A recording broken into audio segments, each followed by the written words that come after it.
Isa pa lang kasi galing Bicol, may dala siyang pili. Ito yung pili. So, kinakain to? Pwede? Pwede. Hindi nga.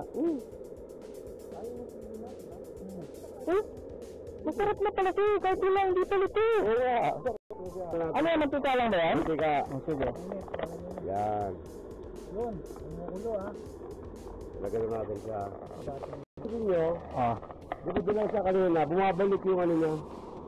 Yung kulay. Parang mali. Ilalagay na natin ang sukal. Lagyan natin siya sukal. Kailangan ba brown? O white? O mas yan? Pwede mas yan. Pwede. So mangyayari ito, parang ito yung matamis. Yung minatamis. Oo. Pilinat Parang candy. banana Q.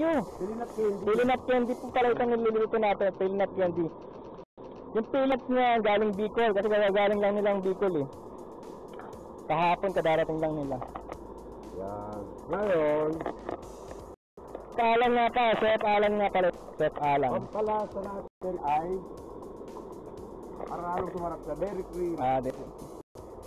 Kailangan ba Derek yun? Mas ka ng butter? Butter. Butter. Ang tequila pwede. Muntik pa masunog yung... Ano mo kaya dito sa gilid? Sa gilid. Yan. Konti lang pala. Hindi naman pala todo. Ngayon, ito siya. Bakit kailangan dyan siya? Daon ng saging para hindi siya, Manikit. para ano siya, para dikit-dikit siya. Kasi mayroong peanut candy na coated lang ng sugar. Paano kung wala silang ganyan? Anong pwedeng alternatibo dyan? Hindi pwede tissue. Pwede. Plastic. Depende rin, lalo na masusunog yung plastic. Tatansahin mo siya. Yan, golden brown na. Pag nakikita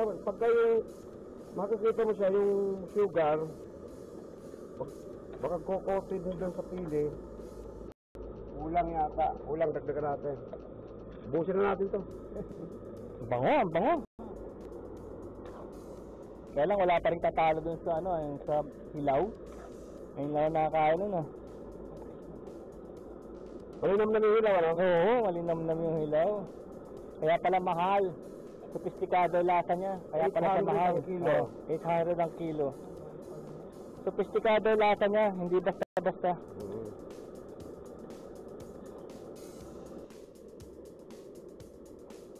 Ito na yun, wala na tayong gagawin. Talagang yan na yun. Candy na yan.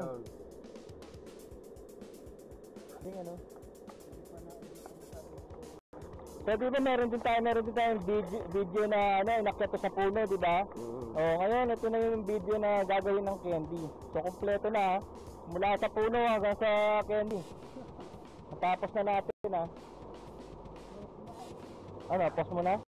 Hindi, may ilang minuto pa yan? Lapit na to.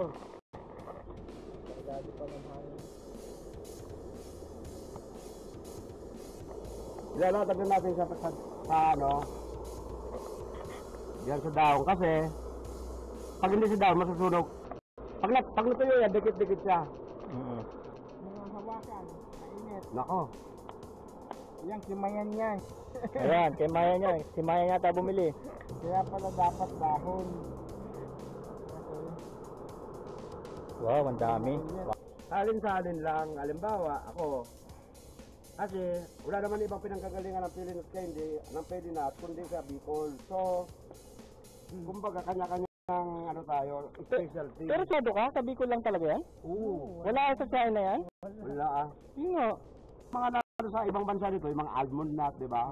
Ayan, narinig niya. Mag-comment na lang kayo dyan sa baba kung sa isip niyo meron pang ibang pinanggagalingan ng pili. Mag-comment kayo sa baba.